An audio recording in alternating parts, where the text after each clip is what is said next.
This is the Thriving Dentist Show with Gary Takis, where we help you develop your ideal dental practice, one that provides personal, professional, and financial satisfaction. Welcome to another episode of the Thriving Dentist Show. I'm Gary Takis, your podcast co-host. We have an episode that I think you will be keenly interested in today. It's titled Engineering a Thriving Schedule. I'm going to provide lots of granular details about how to design your ideal schedule in your practice. Before we get to that episode, I have two announcements to make. The first announcement is coming up about a month after the publication of this episode is our next Thriving Dentist Masterclass. This is coming up on Thursday, July 27th. And that masterclass is titled 6 Steps to Successfully Resign from PPO Plans. A masterclass is a 3-hour course done in one evening, 7 to 10 p.m. Eastern time. So go ahead and adjust the time to your location, but it's 7 to 10 p.m. Eastern time, 3 hours, that allows me to go in depth about a particular topic. That's the concept of a masterclass. This masterclass, 6 Steps to Successfully Resign from PPO Plans, has become our masterclass flagship, our flagship masterclass. So many dentists have simply had it with the negative impact of participating with PPO plans, mainly because of the very, very low fee schedules that you're required to adhere to if you're a participating provider. So many dentists have realized that it's not viable to have a thriving practice if you're being affected by those negative fee schedules. That there is a grassroots movement all over the country of dentists resigning from PPO plans because they've just had it.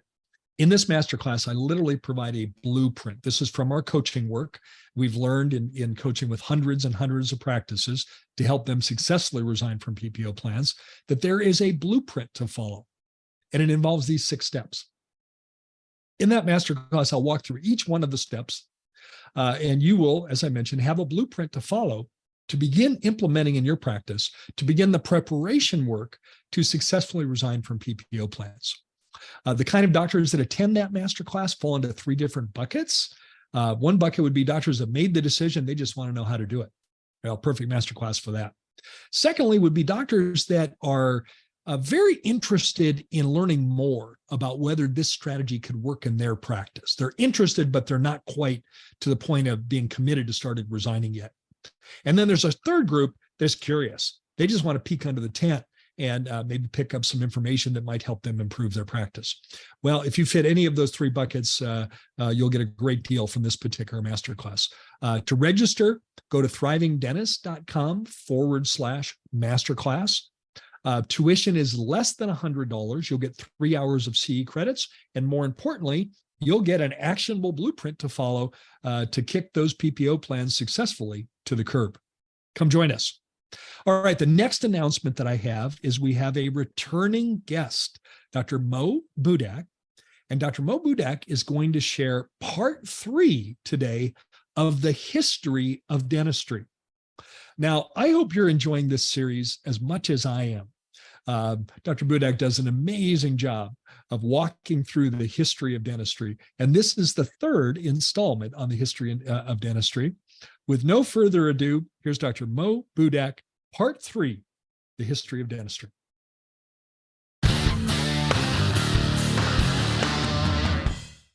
Greetings, folks. Dr. Mo Budak presents the history of dentistry in 5 minutes. Let's move into the Iron Age now, where urban centers, ironworks, and steel and writing systems began. The roots of Western dentistry. Okay, you can chuckle a bit here, but let's go to Italy now. In the present-day Tuscany, the Etruscans, back in 700 BCE, actually made the first fixed bridges. And look at this fine piece of craftsmanship. You can see a band retainer here and a band retainer here, which would be held in place by an abutment tooth, and then the 2 pontics, which were probably either the natural teeth that were extracted, or maybe even bovine teeth that are tapped into place. Beautiful workmanship. Dentistry among the Hebrews.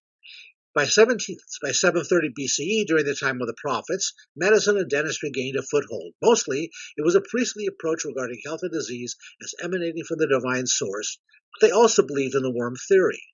Ultimately, God decides whether a patient lives or dies, but God also allows humans to discover the tool to help heal more effectively. Therefore, we begin to see a little secularization.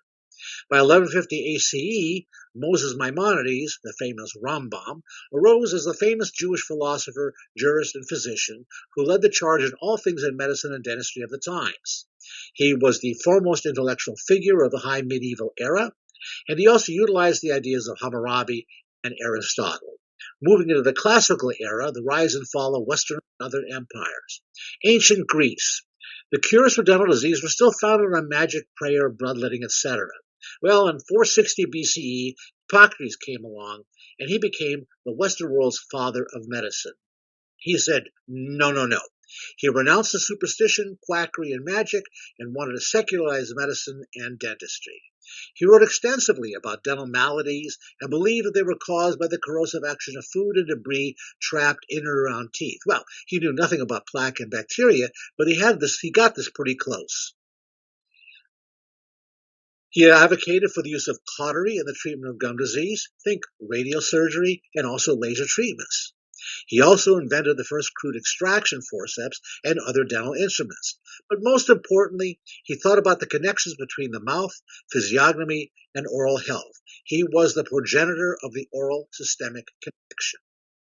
In ancient Greece, continuing with Aristotle, he was the founder of comparative anatomy in 350 BCE. He described the blood supply to the teeth and the extraction process. He introduced the concept of a double lever extraction forceps fully 100 years before Archimedes even introduced the principle of the lever. Like Hippocrates as well as Pliny the Elder, he believed that men had a greater number of teeth than women. Evidence that his true historical genius still has its flaws. However, he did create the concept of the golden proportion and how that mathematical calculation of beauty repeats itself in nature. That golden proportion is 1.62 to 1, a repeatable ratio found in nature which defines in our mind's eye what is beautiful and what is not. The ratio of the arrangement of these petals of these leaves, or in the chamber nautilus, the arrangement of the chambers. Moving on toward dentistry, we can see that the use of the golden proportion in dentistry talks about the anterior smile from straight on, 1.62 to 1 ratio of central incisor to lateral incisor, 1.62 to 1 ratio of lateral incisor to canine width. Apollonia, let's talk about her. Who was she? She was a deaconess who resided in Alexandria, Egypt, and died in 249 ACE. She was martyred for not renouncing her Christian faith during the reign of Roman Emperor Philip. She was martyred as one of the Virgin Martyrs. The enemies of the church tortured and violently attacked her, shattered and brutally extracted and knocked out her teeth. She was threatened with death by fire unless she renounced her faith, so she then voluntarily jumped into the flames in order to preserve her virginity and thereby became a martyr. In the mystical era, people with toothache would pray to her for relief as the saint of toothaches. After the arrival of dental treatments and cures, she then became known as the patroness saint of dentistry. She was the subject of numerous pieces of art. Here she is always depicted holding an extraction forceps with a tooth in it, sometimes with a feather, which talks about her being martyred. And by 300 ACE, she was granted sainthood by the Catholic Church. Even Andy Warhol depicted her in pop art. Okay, well, until next time, thank you from Dr. Mo Budak.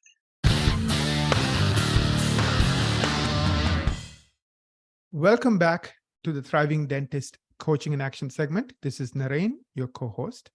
Gary, I'm really excited about today's episode, but before I jump into that, I want to take a minute to thank Dr. Mo Budak for that wonderful, this is the third episode or third part of History of Dentistry. I love his videos. So we're going to put a link, like Gary mentioned, and you can watch those videos right off of the show notes, or even listen to what he had to say as part of the podcast.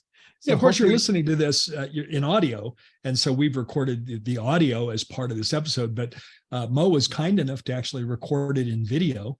And so we'll put a link in the show notes for you to watch that video. he did a great job of the slides, and I'd encourage you to watch it in video. And so just go to thrivingdentist.com, hit podcast, scroll down to this episode, and you'll see a link there where you can watch the video. And if you enjoyed the audio, you'll really enjoy the video. Absolutely. And today's topic is engineering a thriving schedule. There is a difference between being busy and being productive. There are some doctors who work really, really hard, but if you ask them at the end of the day, were they productive? Did they do any big cases or anything that really helped with production? The answer is no. And then there are others who are not that busy, but they're very productive. I know of a particular doctor, he works 24 hours a week and he makes $1.8 million a year. So he's very smart in making sure that every day, every hour is productive. So Gary is really going to get into this, and he has 43 years of experience working with hundreds of coaching clients, where every client that he works with, the goal is for them to have the best year every year. So Gary, I cannot wait to get started on this episode, engineering a thriving schedule. Well, to start with, I'd like all of our listeners to think of this episode as kind of like a smorgasbord. Naren, have you ever been to one of those restaurants that provides a smorgasbord? Yes. And the idea of a smorgasbord is you don't have to eat everything. Yeah. Just pick the things you like. Right. Pick the things you like. And that's how I'd like you to think about this episode. I'm going to present lots of different strategies. Like a buffet. And I want to encourage you to pick the stuff you like. Yes. Because the risk of saying there's only one way to schedule is that may not apply to your particular style of practice. One of the mottos that I have in our coaching is a very simple motto that I like our clients to think about. And it goes like this: progress, not perfection. Progress, not perfection. And that's a hard thing for a lot of dentists to get their arms around, because so many dentists, in the DISC personality style, are a high C. The engineers, they're an engineer in their mind. And one of the characteristics of someone that has a high C personality style is they are perfectionists. And sometimes perfectionism can be a good thing. Certainly, if I'm in your chair as a patient, I appreciate your commitment to perfectionism in providing the care. Right. But in other ways, it can work against you, because sometimes you have to have every piece perfect before you do anything. And so as a result, you continue with inefficiencies and dysfunction, in the case of our example today of our topic, with your schedule, because you're trying to go from dysfunction to perfection. Well, I have news for you. I don't believe any practice has ever gone in one step from dysfunction to perfection, but you get there through baby steps along the way. So think of this episode as a smorgasbord. Pick the things that you like. And I want to really encourage you to start applying these in your practice, because you'll start to see noticeable results. The other concept I want you to think about is your schedule, quite literally, is the heartbeat of your practice. The schedule is the heartbeat of the practice. If it's important to get one thing right, it's important to get your schedule right, because everything else emanates from the schedule. Production. If you don't produce it, you can't collect it. So we've got to, think of that as a core competency in a thriving practice is to master the schedule, and think of that as the heartbeat. One more thing I want you to think about, and then we'll get into the specific strategies, is something that I believe very strongly about, and that is that either you run your schedule or your schedule runs you. Either you run your schedule or the schedule runs you. Given that dichotomy and those two choices, I'm going to vote for you running your schedule instead of the schedule running you. I think you would agree with me on that. And I want everyone listening to this to understand that you can engineer a schedule. Instead of a schedule by accident, you can actually engineer it, and you can engineer the idea of more ideal days in your practice. Now, not every day is going to be ideal. There's sometimes when we have emergencies or we have circumstances crop up that make it less than ideal. That's part of the nature of the beast. But you can engineer more ideal days. All right, I'm going to start with some very specific tips that will result in you beginning to engineer a thriving schedule. Number one is we need to have a daily goal for you, doctor. We need to have a daily goal. I cannot tell you how many times as a coach I've asked the office manager or the scheduling coordinator to say, hey, what is doctor's daily goal? And they look at me with a vacant expression in their face. They say, I don't know. Or they say, we used to have one, but we haven't talked about it recently, so I'm not sure what it is today. Well, if you don't have a daily goal, how in the world can your scheduling coordinator help schedule you to goal if there is no goal? It's impossible, right? If you don't have one, how? So as a result, what most scheduling coordinators do is simply fill in the schedule with names. That's their default technique. They just fill in the schedule with names. And that's why you can have wild swings in your production. So number one, we need a daily goal. Now, if some of you are thinking, well, I don't want my team members to think we're all about money. I'm not excited about a daily goal. I'm going to politely disagree with that thinking. I understand that we don't want to lead with our team on have everything be about money. We really want to lead from the humanistic perspective, where we want to take care of people, your patients, the way you'd like to be taken care of, clinically and behaviorally. So you want to provide the care that you would want, using the technology that you would want, using the materials that you would want as a patient. And we want to provide the experience in your office, the visit experience that you would want. Once you have that established, then it's okay to talk about the numbers.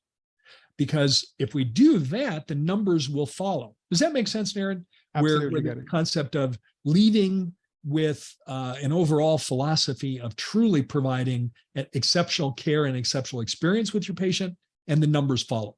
Does that make sense? Yes, it does. Yeah. So that's what we want to start with. Right. Now, so we have to have a daily goal.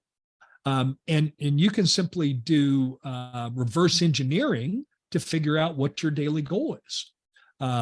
You figure out, how many days you're going to work this year. You break that down to the monthly basis, how many days you're going to work this month and what you need to produce every month to achieve that goal. So one of the goals we have with our consulting clients is to grow by double-digit percentage growth each year, which would mean at least 10% growth.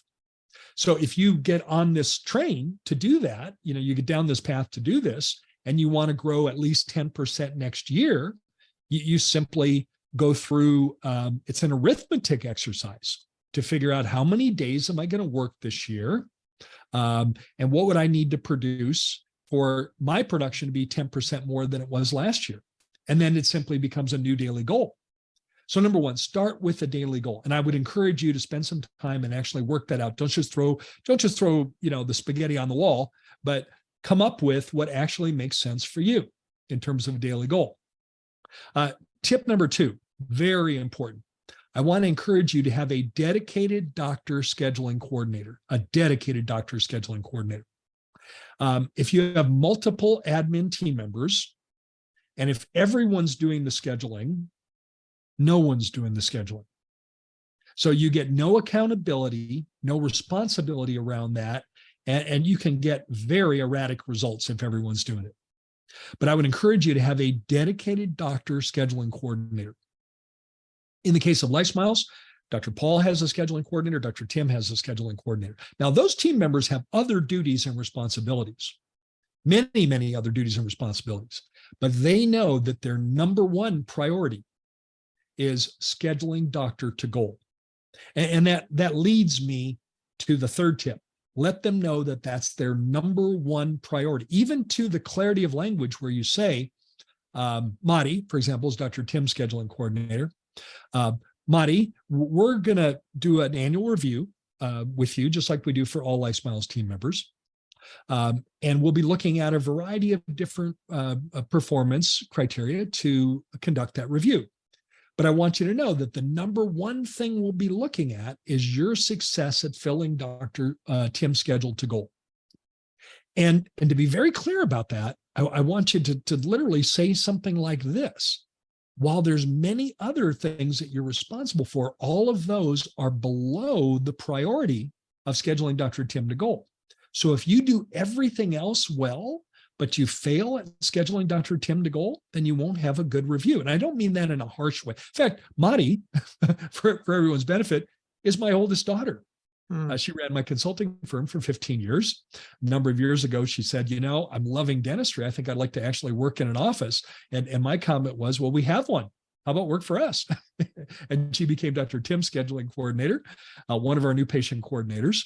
And she's also our marketing coordinator. She's the one that interfaces with Equa in terms of marketing. Yes. But that's the level of clarity that you want to have with that team member.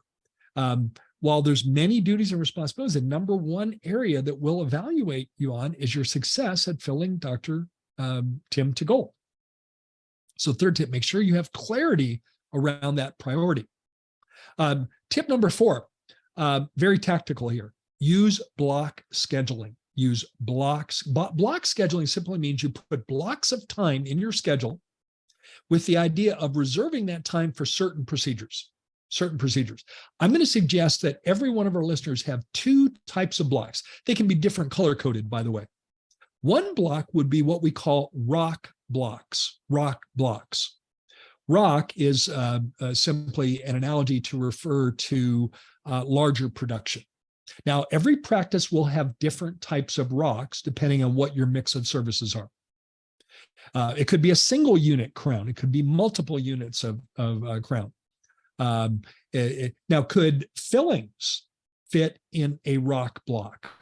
And my answer to that is it depends how many you're doing. If you're doing a single tooth with 2 surfaces, that's not going to be a rock. That's relatively minor production. But if you're doing a quadrant of direct composite fillings, that could be a rock. Oral surgery could be a rock. Endodontic therapy could be a rock. Your high value services will certainly fit in the rocks. So I recommend that you have a certain number of rock blocks in your schedule every day that are reserved for the higher productive procedures.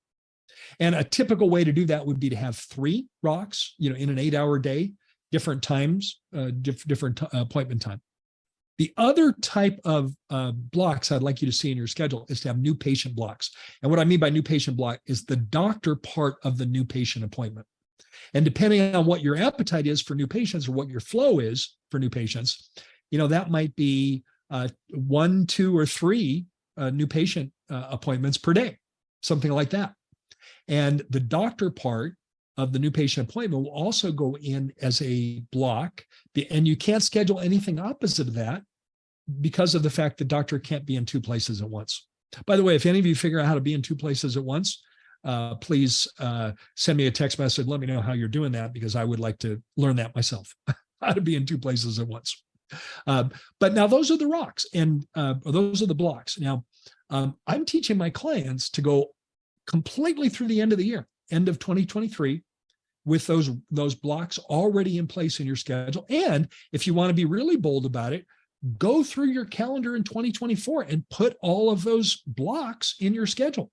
Now, they won't have any appointments attached to them, but you're reserving your time by scheduling those type of blocks in your appointment. Now, I'm going to recommend that you use a 48-hour release of any block. In other words, if you can't schedule it ideally with the types of procedures that go into those blocks, then release it and schedule anything. But don't do that until 2 days ahead. By having that flexibility, you can accommodate new patients. You can accommodate urgency when someone wants to get something done that involves, higher production. You have the ability to accommodate that patient. So the idea of using the blocks, but also using the 48-hour release is a very important, granular detail in terms of engineering your schedule. Now, the last tip that I want to share is a concept that I have somewhat pioneered. And that's the concept of using scheduling integrity. Now, let me tell you what that means. What that means is you actually have data on how long procedures take, and you schedule for success. So and I want to politely state that many doctors don't have scheduling integrity. And I don't mean that like in a terribly negative way. What I mean by that is that doctor thinks things take less than they do, take less time than they do. They think it takes less time.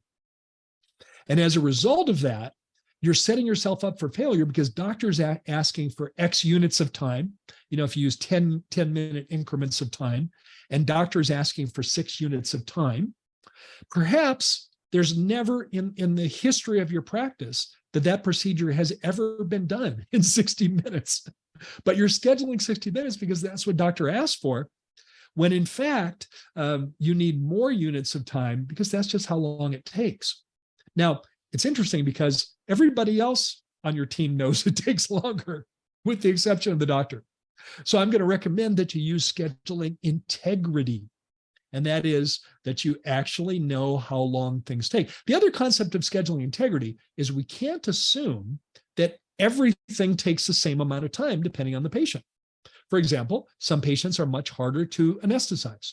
Well, if they're harder to anesthetize, and we know that, schedule more time. That's scheduling integrity. Right. Or if a patient is a notorious talker, they're a high I personality, and we want to have some of that happening because that's how the patient connects with us, then we might want to allow a little bit more time for that. Scheduling integrity. If you don't have that, we have a question coming up in the Q&A segment that'll kind of explain how to do that and how to get scheduling integrity. All right, quick recap. Either you run your schedule or your schedule runs you. Well, given those two choices, we want you running the schedule. Here's some tips that you can start to apply. Come up with a daily goal. By the way, that daily goal can be fluid over time. You can become more productive. Maybe as you add more high-value services, your daily goal can increase. So it's not meant to be something you chisel in stone. But make sure your team member, your scheduling coordinator, always knows what your daily goal is and is scheduling towards that. Tip number 2, have a dedicated doctor scheduling coordinator who completely understands beyond a shadow of a doubt that their number one responsibility is scheduling you to goal. Number 3, make sure that they know that everything else they do has a lower priority. The number one priority is scheduling you to goal. Number 4, use block scheduling, rock blocks and new patient blocks, so that you are engineering your schedule in advance by setting them up for success. Block scheduling. And finally, as a last tip, practice scheduling integrity. Well, if you'll apply those tips in your practice, again, think of this as a smorgasbord. I think you're going to find you will be making progress toward engineering a thriving schedule. Well, with that, Naren, let's hit pause in the coaching and action segment and go on to the Thriving Dentist Q&A segment.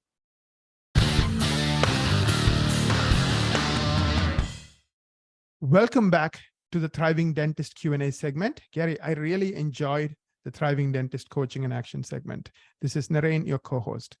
The topic today is engineering a thriving schedule. Now I have 4 questions for you, Gary, from our listeners. Let me start with the very first question. I have a 2-person front desk. How should I divide the duties to become more effective, especially regarding scheduling more ideally? What a great question. Now, traditionally, a 2-person front desk or a 2-person administrative office has often been divided around 2 very specific functions. One function is scheduling, and the other function is payment or collections. Scheduling in one seat, payment and collections in the other. I'm going to suggest that is not the best division of duties. That's the traditional way of doing it, but it's not the best division of duties. I'm going to suggest that one of your team members become the doctor scheduling coordinator and the other become the hygiene scheduling coordinator. Here's why I'm suggesting that. Those are 2 very important functions. We need butts in the seats on the doctor's schedule, and we need butts in the seats in the hygiene schedule. And when we were a solo dentist practice, and we had only one administrative team member, that team member had to handle both of those functions. And I had a brilliant office manager in that position, fantastic, as talented as they come. And yet it was very difficult to get both of those functions done to our goal. It's like they could do one, but not the other. They could get the doctor's schedule right. So they're over here working on the doctor's schedule, and then hygiene fell apart. Oh, now we pivot over to hygiene. We got the hygiene schedule wired, and then doctor's schedule fell apart. And so I'm going to suggest that one person responsible for doctor's schedule, another person responsible for the hygiene schedule is the best way to handle the division of duties. And then within the collection function, the finance function, you can divide that up between the two. One of those could also be the insurance coordinator, meaning that person gets the claims out every day. That person does the follow-up with the insurance claims. The other could be responsible for collecting at time of service, and she could be responsible for following up on any payment plans that we have with existing patients. I think that's a much better division of duties. Remember, if you don't produce it, you can't collect it. So I literally want someone responsible to schedule doctor to goal, and I want another team member responsible to put butts in the seats in the hygiene. By the way, the goal for that, we call it hygiene occupancy. That may be a new term for some of you. Hygiene occupancy refers to what % of your available hygiene appointments got filled at the end of the month with a butt in the seat. Doesn't mean filled and then, got filled with a butt in the seat. And our goal for hygiene occupancy is 92% or above. By the way, that's a very difficult performance, very difficult. It's possible. We have clients that exceed that. We have a client that comes to top of mind that last month had 97% hygiene occupancy. Naren, if 92% is an A, what's 97%? A++. A+. So it can be done. It's not easy, but it can be done. So I'm going to suggest the better division of duties falls along scheduling lines. Make sure that you have the payment and collection side figured out by dividing that up between the two of them. But make sure they each know that the number one responsibility is scheduling doctor to goal for the doctor scheduling coordinator, and for the hygiene scheduling coordinator having hygiene occupancy at 92% or above. If we start from there, you're going to have a very good foundation of success relative to your schedule for sure. Great question though. Thank you, Gary. The second question is, we have a system for block scheduling, but it is rarely followed. How can I get my team members to follow our block scheduling template? I love that question. So I'm going to answer it playfully. Naren, if I had a $50 bill for every time I've heard a question like that from a client, hey, we have a block scheduling, but it's never followed. If I had a $50 bill for every time I've heard that, I would own an island in the Caribbean. It would be next to Richard Branson's, but my island would be bigger. He'd want to come over to my island and hang out my island. That's how many times I've heard that. So doctor, don't feel alone about that. Block scheduling is difficult.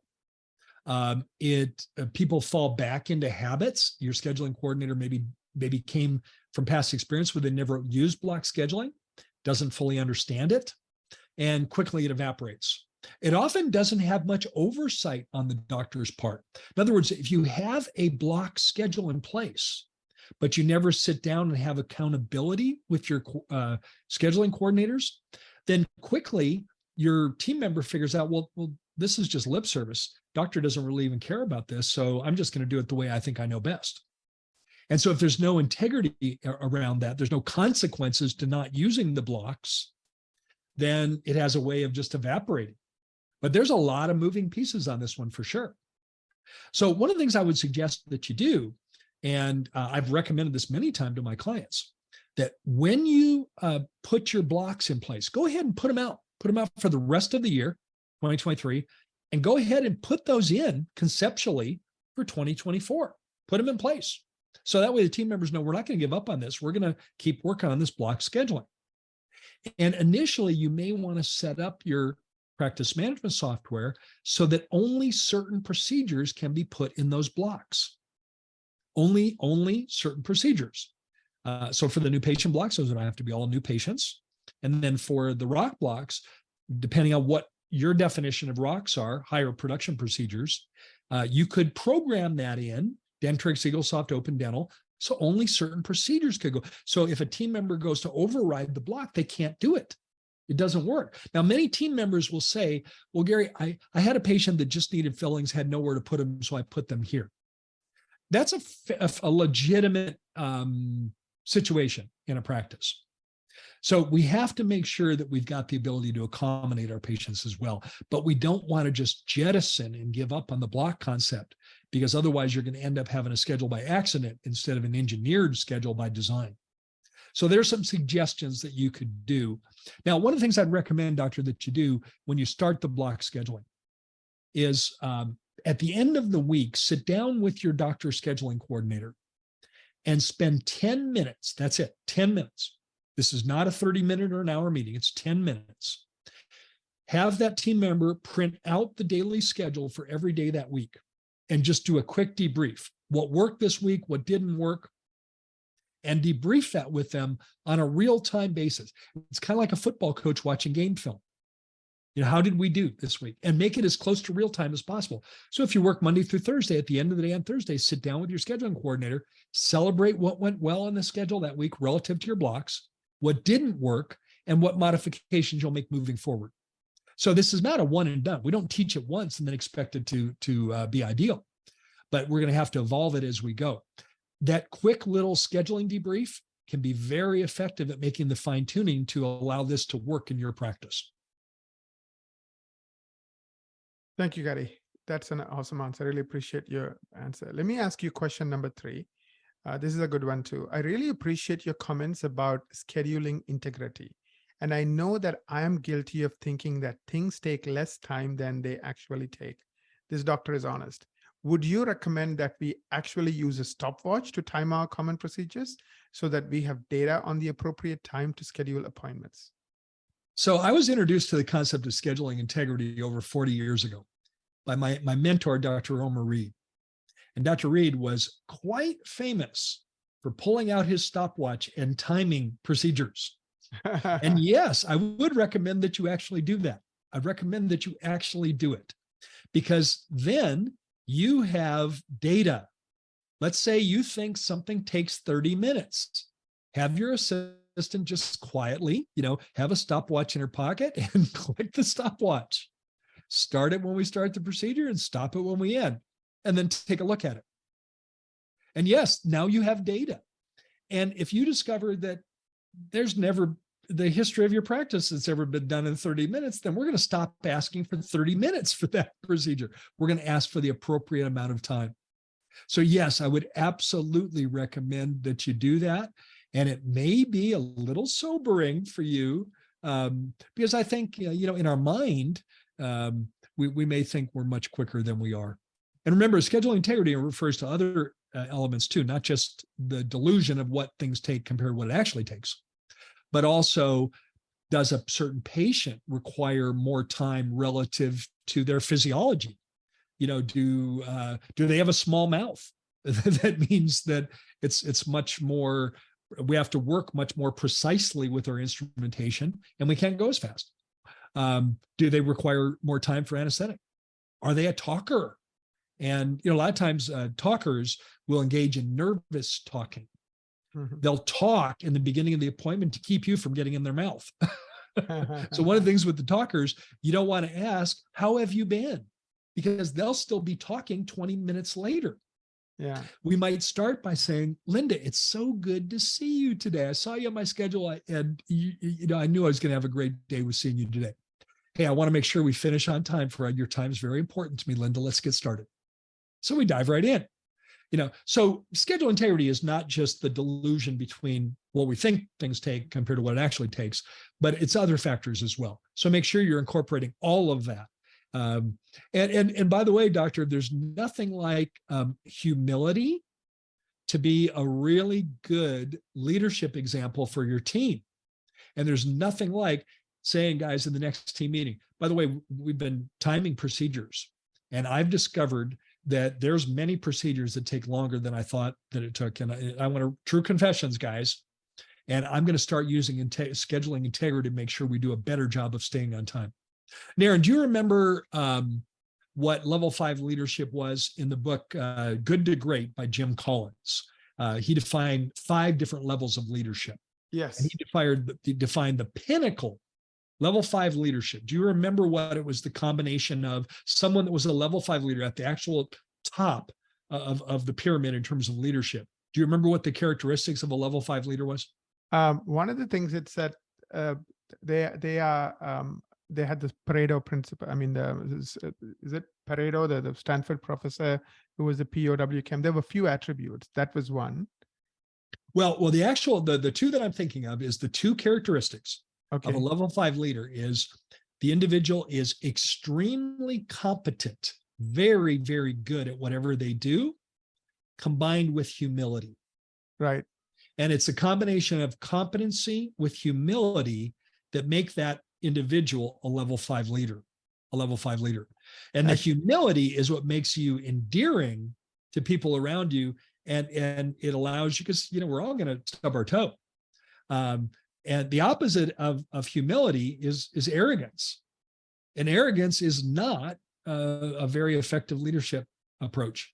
So remember, it's nothing wrong with saying to your team, hey guys, I've been telling you this procedure takes 40 minutes, and we've discovered I've never done it in the history of mankind in 40 minutes. We're now going to be using 50 minutes because it represents the actual time that it takes.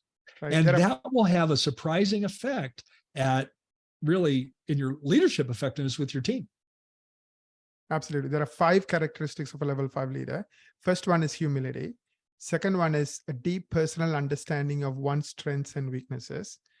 Third one is a laser-like focus on the organization's purpose. Fourth is a passionate commitment to continuous learning. And last one is a relentless determination to do what is right, not what is easy. There you go. Level 5 leadership as defined by Jim Collins in his book, Good to Great. Perfect. Thank you, Gary. Let me ask you the 5th question. I'm very interested in growing the cosmetic dentistry aspect of my practice. There are 2 parts to this. I recently took the live patient course on functional aesthetics given by Dr. David Hornbrook, and it was outstanding. I currently work 4 clinical days per week. Would you recommend scheduling cosmetic cases on Friday so that I can work out all the details of our cosmetic cases? That's part 1. Also, what can I do if I want to get new cosmetic patients who are not my current patients? I would certainly start with your existing patients. Every practice has smile design cases in your practice. So start there. And I love your idea, not permanently, because I want to make sure we protect your work-life balance, but I like your idea of initially scheduling those cases on a Friday. Bring an assistant in on Friday and literally have the 3 of you, your patient, yourself, and your assistant, provide that perhaps 10-unit upper anterior porcelain veneer case. No distractions, no hygiene checks. It's just you, your assistant, and the patient. Talk about individual attention. It can be a great way to perfect all the different materials, the different sequencing, the different procedures, everything related to that case. Now, I wouldn't do that permanently because I really want you to achieve work-life balance. And so once you get everything dialed in and you get it where there's a flow and a competency and confidence around it, then bring those cases into your regular 4-day-a-week schedule. So you might discover that to do a 10-unit upper anterior porcelain veneer case, you require 4 hours of prep time. I'm just making up examples here. You require 4 hours of prep time and then a separate appointment, perhaps 2.5 hours to seat that case. And so now you can incorporate those into your schedule. So I want to explain how you might combine some concepts we've talked about in engineering a thriving schedule. I have a client, long-standing client of mine, who is a very, very competent cosmetic dentist. In fact, he's accredited by the AACD. He's one of around 400 dentists, in the country that have been accredited by the AACD. Very, very, very competent. And 3 days a week, Naren, he's a general dentist. 3 days a week. Monday, Tuesday, Wednesday, he's doing everyday general dentistry. He has 2 hygienists that work those 3 days. He's got 6 days of hygiene a week. And so he's busy doing general dentistry and doing hygiene checks Monday, Tuesday, and Wednesday. On Thursday, it's his cosmetic day. And he's gotten to the point where he will either have 1 patient for the day or 2. If it's a single patient, he's typically doing a 20-unit full mouth restorative aesthetic case. So he's either prepping or seating a 20-unit case, or it could be more teeth actually than 20 units, could be 28 units. Or it's two patients. Perhaps it's a 10-unit prep in the morning and a different 10-unit seat in the afternoon. And so he's a cosmetic dentist on Thursday. He chooses not to have hygiene on Thursday because he wants to give those patients undivided attention, doesn't want to have to get up and do hygiene checks. I don't necessarily disagree with that. And so he doubles up on hygiene Monday, Tuesday, and Wednesday. And then Thursday, he's a cosmetic dentist. So this can be done that way, in a very effective way where you're growing a specific component of your practice. Now, let's talk about the second aspect of that. And that's that once you have cultivated these cases in your practice, once you've cultivated them, it's time to look at marketing to start bringing in more new patients that are interested in those kind of services. And the best way to do that is to master organic search engine optimization. So with landing pages, keywords, key phrases, where you're attracting patients that are looking for that. And now, of course, you're going to schedule those, in your schedule, and maybe you're going to follow that template that I described that a client of mine follows, where 3 days a week he's a general dentist, 1 day a week he's a very competent aesthetic dentist. And the best way to do that is to work with you, Naren, in terms of attracting those kind of cases and mastering the whole world of organic search engine optimization. Naren, why don't we put a link in the show notes where any of our listeners could schedule a marketing strategy meeting with Equa. That link is Equa, www.equa.com/MSM. That stands for Marketing Strategy Meeting. You can learn how you can put the power of Equa on your side to attract more of the kind of cases you'd like to do, whatever that might be. Well, Naren, this has been a fun episode. This has been kind of granular in detail. Think of it as, I'll bring it back full circle. Think of it as a smorgasbord. Hope you found some things you enjoy on this smorgasbord and start to apply them in your practice.